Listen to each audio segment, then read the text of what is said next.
Good afternoon, welcome, and thank you so much for coming. I really do appreciate it. I'm quite amazed that so many people have, well, come for a free lunch. I did ask... There's no such thing. I did ask what do retirees call a long lunch, and they said normal. So I'm going to play you a little quick video. Don't worry, it's only about an hour. What is your holiday snaps? The Retirement Café podcast was born out of trying to help just regular people in the street kind of make better decisions about their retirement. 180 odd episodes, 4.5 years of the podcast, coming up to 5 years. God, if you were starting out now, the idea that you're going to plough through all of those episodes and try and work out what do I need to listen to, really tough. So I thought, well, could I distill this into a handbook? You know, that actually was available to anyone, and then people maybe from the handbook go, you know what, actually I will go and listen to that story from that guest because that that bit really interests me, or that's something that I've got a challenge about. So maybe it's a handbook for the podcast, I don't know, but I think it stands up on its own right as well.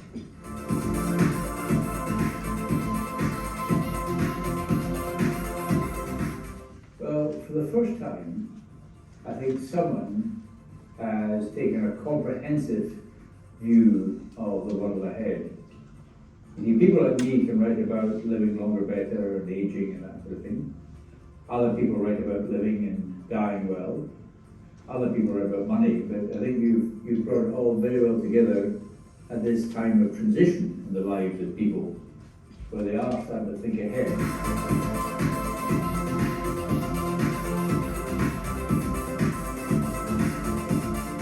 What I think is important about your book is it actually, I think an awful lot of retirement advice effectively suffers from quantification bias, which is it assumes it's got a wealth maximisation problem.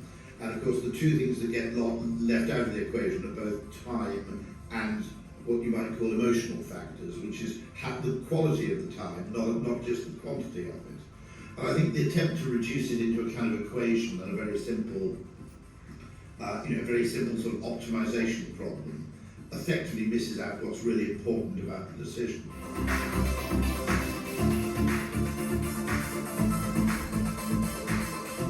When I first went to Oxford, they sent me to the Superannuation department, and someone started talking about buying back extra years of superannuation. But in Glasgow, time finishes next Friday. Job, house, savings. And this thing called the future is, I think a lot of it is constructed by pensions and retirement, which is very good. But we've not yet used it in the way that you use it, in the way that I'm keen to use it, as a prompt or stimulus to say not only what's my income going to be in the next 30 years, but what is happening, what the hell is happening to me, and what can I do about it. So I think you've done a very good comprehensive book to reach people at a time when, for the first time since they were probably 15-year-old, they're looking to the future.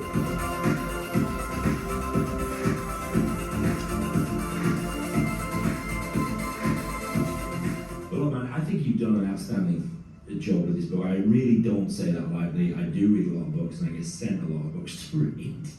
I think you've done an outstanding job with this. I think it's going to help a lot of people, and we need to encourage as many people as possible to buy it, but also maybe to buy it for their loved ones. Those that they know who are entering this stage or starting to think about it. Because the sooner we can think about this stuff, the better.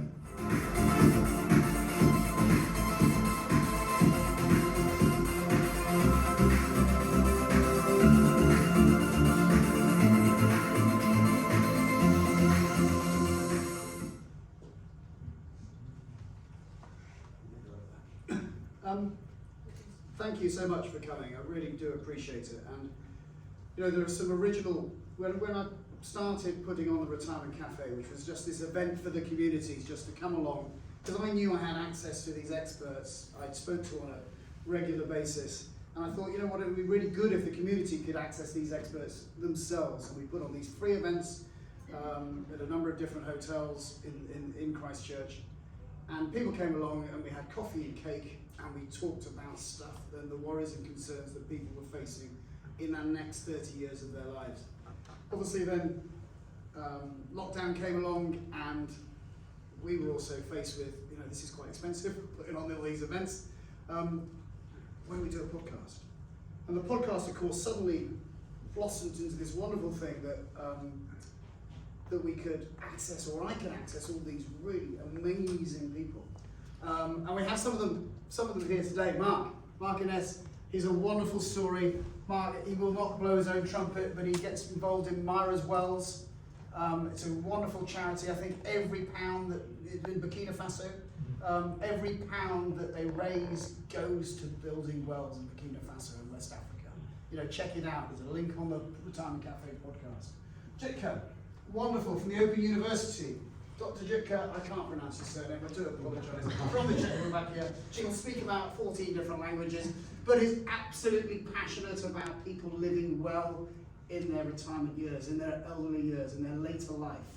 What she doesn't know about health and welfare in that domain is hook into her while she's here, access her wonderful intelligence. Kurt Lee, of course, podcast guest numerous times from Leicester Aldridge, knows all about tax, wills, probate, planning, all that kind of sad stuff that we have to deal with. But you've got to deal with it.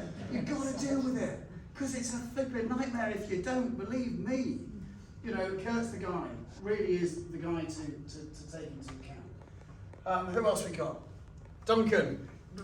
Duncan did a great episode of the podcast. You watch it if you're eating cake afterwards, though, because he does talk a little bit about maybe when we overindulge in things. Who else have I forgotten? Have I forgotten anyone? Anyone else been a guest that I've not mentioned? Katrina, thank you, Katrina. Told a wonderful story, a really, really heartfelt story about caring for your mum, which can face all of us. Our elderly relatives. How do we deal with that? Katrina had a really honest, open, frank conversation with me about that difficult time, and shared that really personal story. And I'm so grateful for everyone who got on the podcast, who had a conversation with me to share their insights. And this is where the book has come from. All these people, Rory, Sutherland, Sir Muir Gray, some people that are just flipping amazing. I just wouldn't have had access to if it hadn't have been that kind of that podcast medium that allowed me to do it. And we've distilled it down. I say we, Kathy, distilled it down. As you all know, MFP, I'm quite a lot of the ideas, and actually you still have to have someone who does it. Leslie does it, Kathy does it. Charlotte, who's recently moved on to care for her poorly father, again does it, does the action. That's what happens behind the scenes. Corrals it all together, takes my daft ideas, and creates something that you've got in front of you. We've had it only became available, I think, last week on Amazon, and it sold out within a couple of hours, which is just quite amazing. But of course, it could mean that Amazon only bought 2. But I'd just like to share with you. If I can. This is not very slick. Can you see that? Great. We sent it. We're rarely taking on clients now. But this was a referral from an existing client, and they were in some need and really wanted to come and talk to me. So we arranged an initial meeting, and we sent him a book last week, and he sent me an email yesterday, which I'd just like to show you. I was surprised and a little intrigued when it dropped through the door. I thought, why would I want to even open this?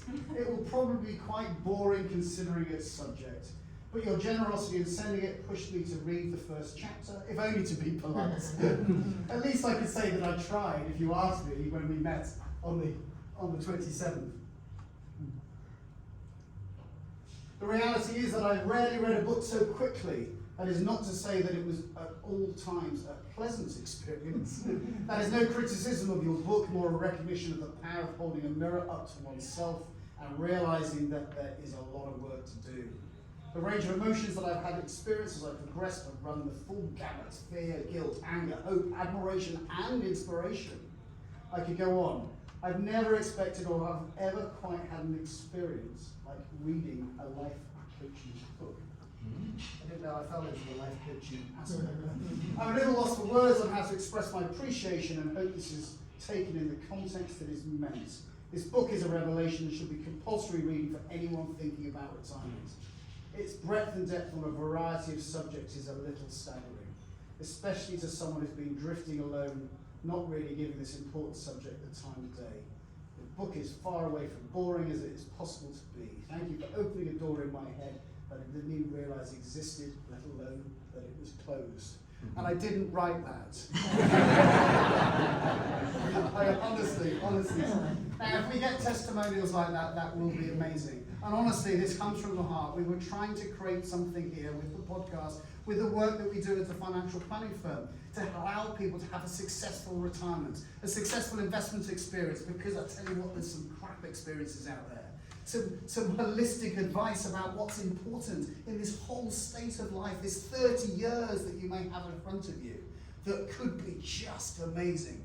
And you'll see a line I have in the book. I want you just to consider that you are on your dying day, and you're in your rocking chair, and hopefully you're in good health, and you're just literally going to go to sleep tonight and not wake up in the morning. But with that knowledge and knowing that's going to happen, you look back on those 30 years and go, do you know what? That was flipping amazing. Because that's what I want you to do. Thank you so much for coming. Thank you so much for listening, for being contributors, for being clients. I really, really love to serve you. Thank you, and enjoy your lunch.